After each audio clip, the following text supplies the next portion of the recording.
یہاں جہاں آپ تشریف فرما ہے، میری اس بستی میں پیدائش ہوئی ہے۔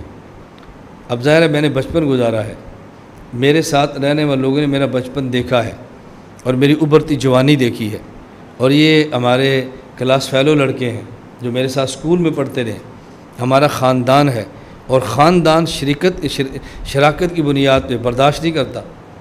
رسول اکرم صلی اللہ علیہ وسلم کو ابو جہل اینڈ کمپنی یہی کہتی تھی کہ دیکھو یہ جو جھنڈا ہے لڑائی کا وہ بھی تمہارے پاس، باہر سے لوگ آئیں تو جو مکہ میں خدمت ہے کھانا پلانا وہ بھی تمہارے پاس، اور اس بعد نبی بھی تمہیں مان لیں، تمہارے خاندان کو، ہمارے پاس کیا بچا۔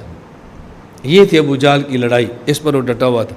اور خاندان کو سنبھالنا، لے کر چلنا، یہ بڑا ہی مشکل ہے، بہت مشکل ہے، خاندان کو لے کر چلنا بہت مشکل ہے۔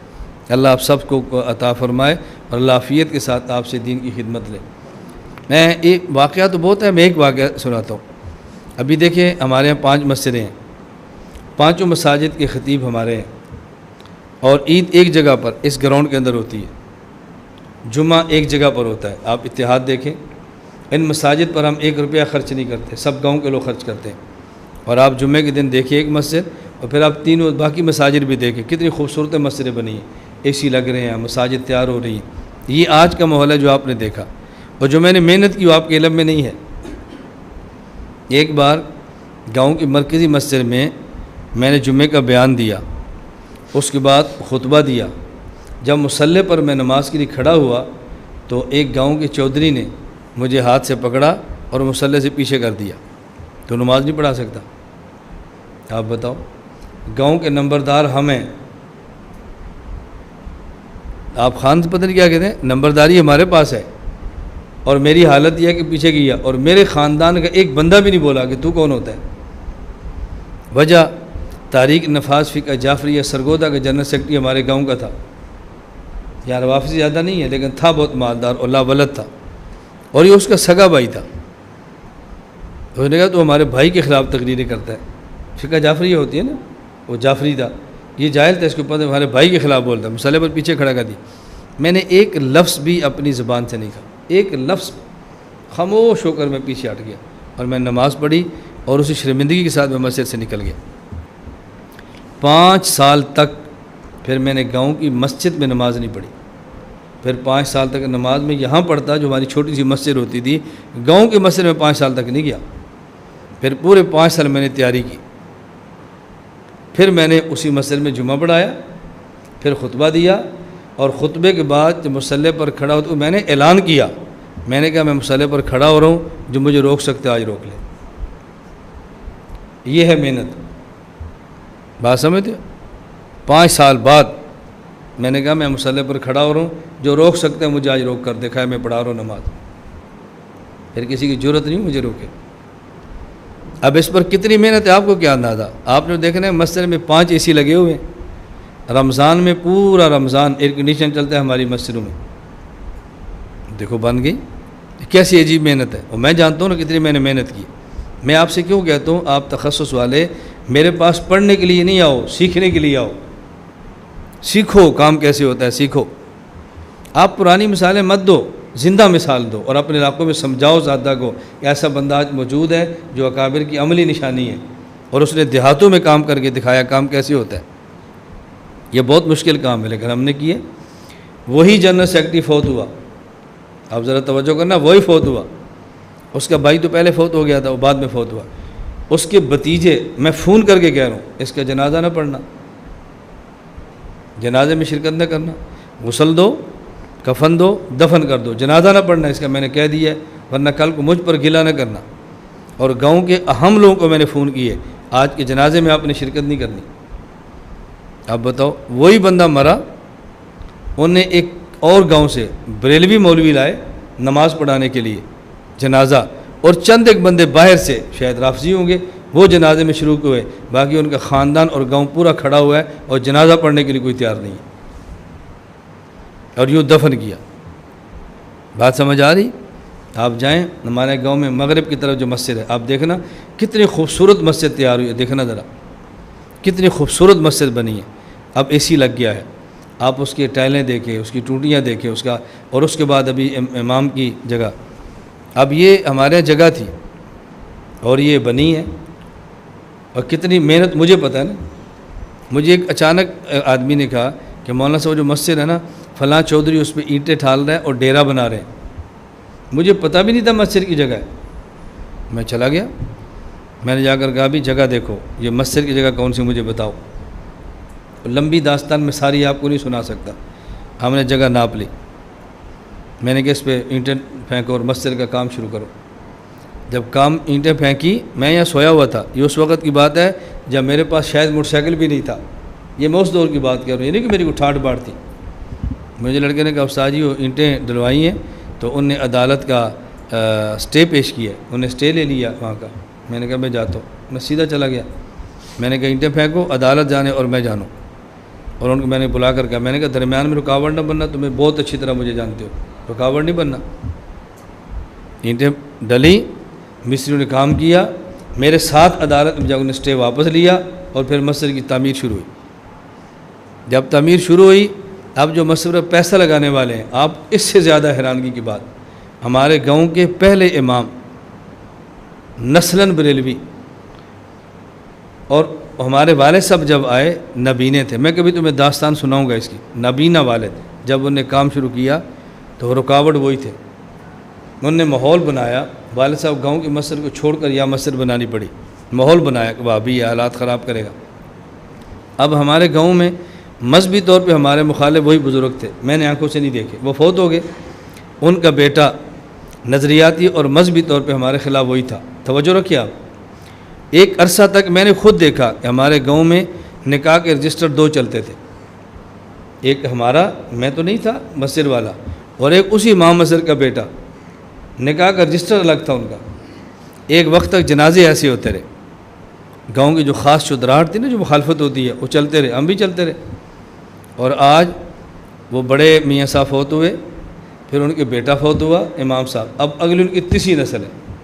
ہم نے تیسری نسل سے تعلق رکھے ہیں، اس کے مرنے میں شرکت کی، تو ان کے ساتھ حوصلہ بڑھایا، محبت کی. اب ان کا بیٹا اب شاید ریٹائر ہو گیا، پہلے حاضر سروس وہ لیفٹیننٹ کرنل تھا. ہم نے ان سے رابطے بنائے. سارا پیسہ انہوں نے لگایا ہے، اور خطیب ہمارا ہے. آج بھی امام کی تنخواہ وہ دیتے ہیں جو ہمارے مذہبی اور نظریاتی سب سے بڑا مخالف گروپ تھا. مسجد انہوں نے بنائی ہے، تنخواہ وہ دیتے ہیں، اور مسجد کا خطیب اور امام ہمارا ہے.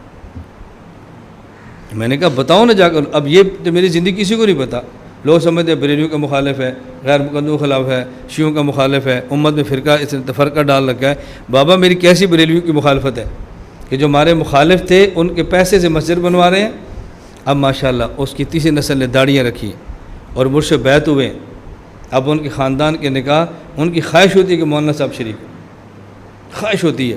اب کتنی محنت سے ہم نے فضا بدلی ہے. اس گاؤں میں بیٹھ کر، جس گاؤں میں پیدا ہوئے، اس گاؤں میں بیٹھ کر جہاں ہمارا بچپن گزرا ہے، اور اس گاؤں میں بیٹھ کر جہاں ہمارے شریک اور مخالف برادری رہتی ہے، یہ کتنا مشکل کام ہے. میں اس لیے گزارش کرتا ہوں، حوصلہ بہت ضروری ہے. دنیا میں میرے خلاف ایک طوفان ہے، میں اس کی پرواہ نہیں کرتا. میں تسلسل سے کام کر رہا ہوں، اور میرے مرنے کے بعد جب یہ سارے کام اکٹھے ہوں گے نا، اس وقت دیوبندی کو پتہ چلے گا کہ یہ بندہ کیا کیا کہاں کا کر کے گیا.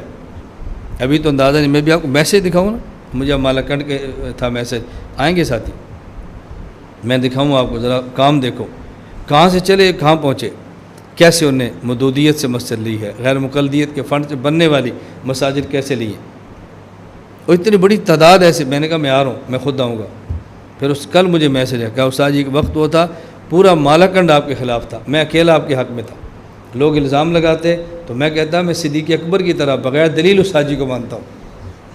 بس میں عاشق استاد جی کا، میں دلیل نہیں مانگتا. ہاں تمہیں اس کے کردار پر اعتراض ہے، گاڑی کراؤ، خرچہ میں دیتا ہوں، استاد جی کے پاس چلو، وہاں جا کر سوال کرو اپنے اطمینان. کہتے پھر سب چپ ہوتے، پھر کوئی نہیں بولتا. اب اللہ کا شکر ہے ہماری مسجد بھی ہے، عیدگاہ بھی ہے. میں سعودیہ سے پاکستان آ گیا، میں نے کام شروع کیا ہے. میری حسرت ہے استاد جی ہمارے علاقے میں ہو. میں نے ویسے مذاق میں کہا، اس نے کہا خرچہ بھی ہم کریں گے. میں نے مذاق میں کہا کتنا خرچہ کر لو گے؟ کہا 25,000 تو ہم تیار ہیں، زیادہ جتنے ہم مانگے ہم دیتے ہیں، آپ آئیں. میں نے کہا تو ویسے آپ سے میں مذاق کر رہا ہوں. میں نے وقت ان کو دے دیا. میں نے کہا میں آؤں گا، اور ٹھاٹ باٹ سے آپ کے علاقے میں آئیں گے. یہ پنج پیریت اور مماد دیکھیں گے. بندہ آتا ہے شہزادوں کی طرح لوگ کیسے جاتے ہیں. اور میں بعض علاقوں میں 6 سال بعد گیا ہوں، 10 سال میں نے انتظار کیا. میں نے کہا میں آؤں گا جیسے آتے ہیں. رسول اکرم صلی اللہ علیہ وسلم نے مکہ سے چھوڑا، کیسے آپ بے سر و سامان نکلے تھے؟ 10 سال تیاری کی ہے، 8 سال، پھر آپ مکہ میں جب داخل ہوئے نا، پھر رکاوٹ کوئی نہیں پیدا کر سکا۔ میں کہتا ہوں حوصلہ کرو، تسلی کرو، جلد بازی نہ کرو، ہم سے سیکھو کام کیسے ہوتا ہے۔ میں بارہا عرض کرتا ہوں، ابھی نہیں، عرصے کے بعد یہ باتیں سمجھ آئیں گی۔ جو حالات ہمارے اکابر کے پاس جاتے جائیں گے نا، ان کو سمجھ آئے گی بندہ کام کیسے کرے۔ آپ پڑھتے ہو، جاؤ جا کے اپنے اساتذہ کو بتاؤ، مشائخ کو بتاؤ، استاد جی ایسا نہیں ہے جیسے آپ نے سنا ہے، وہ وہاں جا کر اندازہ ہوتا ہے، ویسے کسی کو کیا پتہ چلتا ہے۔ خیر یہ میں اند رشید الاقربین کے تحت کہہ رہا تھا کہ خاندان میں کام کیسے ہوتا ہے، آپ کو اس کو اندازہ نہیں۔ ہمارے یہاں بھی خاندان کی شادی ہے، میں اپنے خاندان کا سب سے غریب آدمی تھا، اتنا غریب تھا کہ میری 7 سالہ جیل میں میرے خاندان کا بندہ مجھے ملنے کے لیے کبھی نہیں آیا، یہ میری اوقات ہے۔ 2 سال گزر کے ملنے کے لیے کوئی نہیں آیا۔ میں یہاں سرگودا جیل میں 302 کے کیس میں گیا، تو میں نے بالکل قریبی خاندان کے بندے کو رکا لکھا کہ مجھے تھرماس کپ اور یہ چیزیں دے جو، وہ خود نہیں لایا، ہمارے گاؤں کے جو نائی ہیں نا، یہ حجامت کرنے والے، ان کو دیا، اور پہلی ملاقات میں ہمارے گاؤں کے کمی نائی آئے میرے لیے چائے کے برتن لے کر، یہ میری اوقات تھی۔ اور ہم نے ایسے تسلسل سے خاندان میں کام کیا نا، ابھی ہمارے شادی آ رہی ہے، تو کب آؤ گے؟ میں نے کہا بتاؤ۔ 11 اگست کو ہم نے بیٹے کی شادی طے کی ہے، میں نے کہا میں 11 اگست کو کراچی ہوں، میں نہیں آ سکتا۔ آپ کب آؤ گے؟ میں نے کہا 13 کو۔ تو انہوں نے کہا چلو 13 رکھتے ہیں۔ پھر فون آیا 13 دوپہر کو رکھیں یا شام کو رکھیں؟ میں نے کہا آپ کیا سمجھتے ہیں؟ کہتے ہم یہ سمجھتے ہیں کہ آپ نے 13 آنا ہے، آپ تھکے ہوں گے تو پھر شام رکھتے ہیں، ہوٹل بک کرانا ہے۔ میں نے کہا کرا دو۔ اب دیکھو پوچھ کے شادیاں طے ہو رہی ہیں کہ مولانا صاحب شریک ہو جائیں۔ لیکن میں جو بات سمجھانا چاہتا ہوں، میں نے کبھی سنایا نہیں ہے، تمہیں وقت بھول گیا، آج تمہیں یاد ہے مولانا صاحب؟ نہ، یہ تو دائی کی غیرت کے خلاف ہے کہ باتیں سنائے۔ جو سنانا شروع کرتا ہے وہ اپنے نفس کے لیے کام کرتا ہے، اللہ کے لیے کام نہیں کرتا۔ مجھے خوش ہونا چاہیے کہ الحمدللہ جڑ گئے۔ آپ نے دیکھا مسجد کے سامنے گھر ہے، یہ نمبردار ہے، میرے کزن کے بیٹے ہیں، بھتیجے ہیں، دیکھیں پوری مٹھی داڑھی ہے، اب رکھی ہے۔ بہت ساری داڑیاں جو آپ گاؤں میں دیکھ رہے ہیں ابھی آ رہی، ابھی رکھی جا رہی، اور ایک ماحول پورا بدل رہا ہے۔ اتنی محنت کرنی پڑی میں آپ کو بتا نہیں سکتا۔ جب یہاں کام شروع کیا تو میں نے سب سے پہلے 5 سال عمر کی 4 بچیاں لیں، آپ اپنی بیٹی دو، آپ اپنی دو، جو میرے بہت قریبی تھے، اور میں صبح الف با تا سا یہ پڑھاتا، وہ اسکول چلی جاتی، شام پھر پڑھاتا۔ میں نے یوں کام شروع کیا۔ چھوٹا بھائی تھا شعیب، سعودیہ ہوتا ہے، اس کو میں نے کہا تم بچے لو، الف با تا سا یہ پڑھاؤ۔ میں نے یوں الف سے کام شروع کیا ہے، اور جن جماعتوں میں کام کرتا تھا، جب میں نے ان جماعتوں کو چھوڑا ہے نا، میں قسم اٹھاؤں تو ہانس نہیں ہے، نہ میں نے ان کی وساطت سے چندہ لیا ہے نہ بندہ لیا ہے، ختم ہو گیا۔ میں نے کہا میں الف سے پھر کام شروع کروں گا، اور زندگی لیے تو میں تمہیں دکھاؤں گا کام ہوتا کیسے۔ بس ہم لگے رہے، ایجنسیوں کا ہے، ٹوٹ ہے، سنو ادھر سے سنو، اور ہماری ترتیب یہ نہیں ہے۔ لوگ کہتے ہیں ایک کان سنو دوسرے سے نکالو، میں کہتا ہوں ہم سنتے ہی نہیں ہیں۔ سنیں گے تو اتنی تکلیف کیوں کریں؟ پہلے سنیں پھر داخل کریں پھر نکالیں۔ بھائی سنو نہ، یہیں سے واپس پھینک دو بس۔ ہم نہ سنتے ہیں نہ پریشان ہوتے ہیں۔ میں نے آپ سے کہا نا آپ تخصص کے علماء ہیں، ہمارا CID سسٹم نہیں ہے، جاسوسی کا نظام نہیں ہے، TCS سروس نہیں ہے، TTCS سمجھتے نا، یہ کس کا مخفف ہے، ہماری پالیسی نہیں ہے، اس لیے میں پریشان ہی نہیں ہوتا۔